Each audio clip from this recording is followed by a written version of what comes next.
Voilà, merci pour la parole. J'en profite également pour dire merci aux organisateurs de ce colloque. Je crois que c'est un moment assez important pour nous, non seulement de proposer un texte qu'on peut écrire, mais aussi d'échanger avec d'autres personnes, certainement qu'on ne connaissait pas avant. Alors donc nous allons passer, je ne vais plus je vais pas parler des motos, mais je vais beaucoup plus faire allusion à ce que les gens doivent manger pour avoir un peu de la force. Donc je vais vous parler des banques de céréales comme euh, euh, forme de lutte contre l'insécurité alimentaire en Afrique subsaharienne. Et donc je prends un cas bien précis, c'est le cas de la région du Guéra. Le Guéra, c'est au centre du Tchad, c'est quasiment à 2h30 de la ville, de la capitale, donc de la ville de N'Djamena. Et c'est vraiment le fruit de ce que j'ai vécu personnellement en tant que responsable projet dans cette région. Et puis, du coup, à la fin, je m'étais dit que ça valait la peine quand même d'écrire un texte là-dessus et puis certainement d'échanger avec d'autres personnes. Alors, donc, je pars sur un constat. Euh, Généralement en Afrique, surtout en Afrique subsaharienne, nombreux sont les pays où les approvisionnements alimentaires ne sont pas suffisants. Et du coup, souvent pendant la période de soudure, évidemment, c'est la période de soudure, c'est un langage qui est communément utilisé par les populations, que ce soit au Guéra ou dans la partie septentrionale du Cameroun, parce que je suis aussi allé là-bas dans le cadre du même projet pour travailler. La période de soudure, c'est la période de manque d'aliments, c'est le manque de mie, si vous voulez. Donc, beaucoup de ce pays, dans cette zone subsaharienne, ce problème de manque de mille se pose quand même avec acuité. Et donc, du coup, il y a aussi ce problème un problème lié au ravitaillement des denrées alimentaires euh, qui se pose souvent de façon substantielle.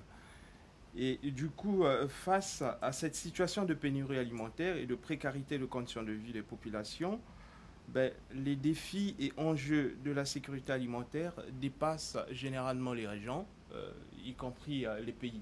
Parce que ce n'est pas seulement une région à part entière qui est concernée par la situation. Souvent, ça peut s'attendre au niveau du pays et même au-delà du pays. Euh, Moi, je me suis posé la question de savoir, par rapport à ce contexte, je me suis posé la question de savoir, est-ce qu'il existe-t-il une solution viable face aux problèmes de famine et de malnutrition que connaît la population de la région du Guéra? Évidemment, je fais allusion à la région du Guéra comme un cas précis, mais les résultats que j'ai eus à partir de cette étude que j'ai réalisée au Guéra, ça peut se confronter dans la partie septentrionale du Cameroun ou bien dans la partie quasiment au sud-est du Soudan. Alors donc, comment les banques de céréales, en fait, les banques de céréales, c'est des banques de greniers à mille, euh, comment les banques de céréales permettent-elles de lutter contre l'insécurité alimentaire au Guéra? Donc voilà à peu près, de façon synoptique, la question qui m'a permis de projeter cette étude. Alors, comme forme d'hypothèse, en m'appuyant sur la structure Accra-Guerra, c'est une ONG d'origine italienne, donc internationale, qui finance beaucoup de projets de développement au Guéra et puis aussi au Cameroun.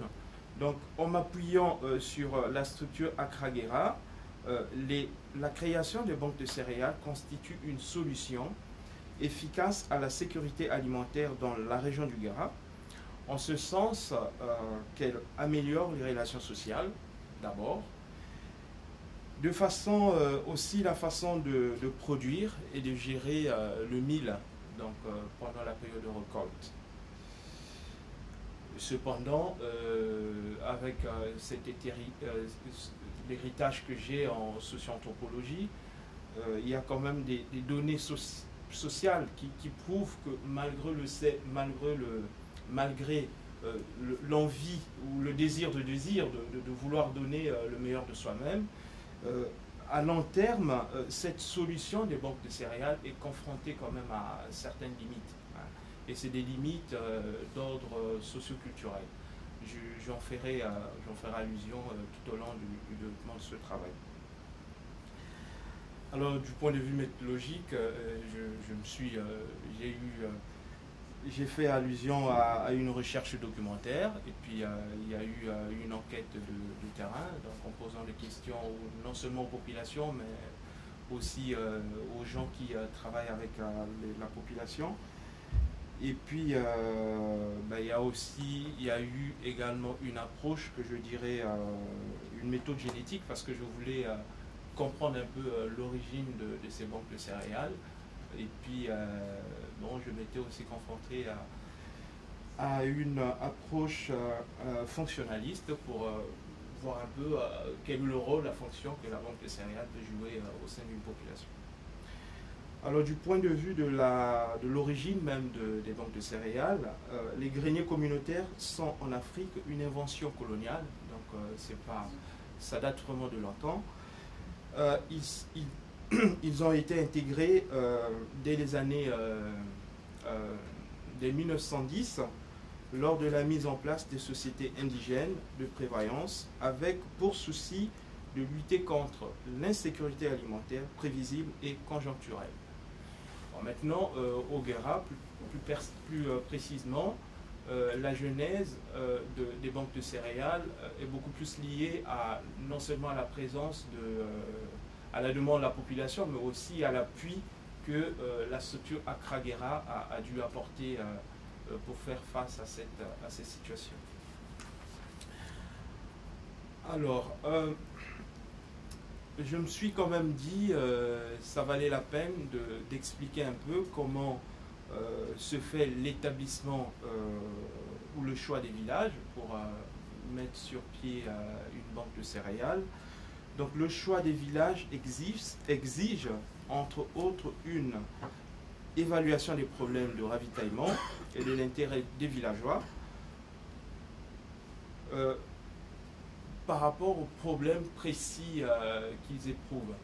Donc c'est vraiment une demande d'abord à la base qui est faite par la population. On note également les caractéristiques de la production agricole de la zone, l'accessibilité des villages, le degré d'éloignement des principales sources d'approvisionnement, la contribution du village à l'installation d'une banque de céréales. Le niveau d'alphabétisation dans le village aussi, c'est un aspect assez important avant de créer une banque de céréales. Évidemment, à cela s'ajoutent des réunions d'information et des discussions sur l'objet, l'établissement et les principes de fonctionnement des banques de céréales qui sont supposées être mises en place. Une fois que l'accord de principe pour la création de banques de céréales est acquis, diverses mesures sont prises par la structure Accra Guéra pour son établissement. C'est-à-dire qu'après que la population manifeste vraiment cette envie qu'une banque de céréales soit créée, il y a le financement que la structure Accra Guéra peut apporter et à cela s'ajoute un comité de gestion qui est mis en place pour gérer un peu cette banque de céréales.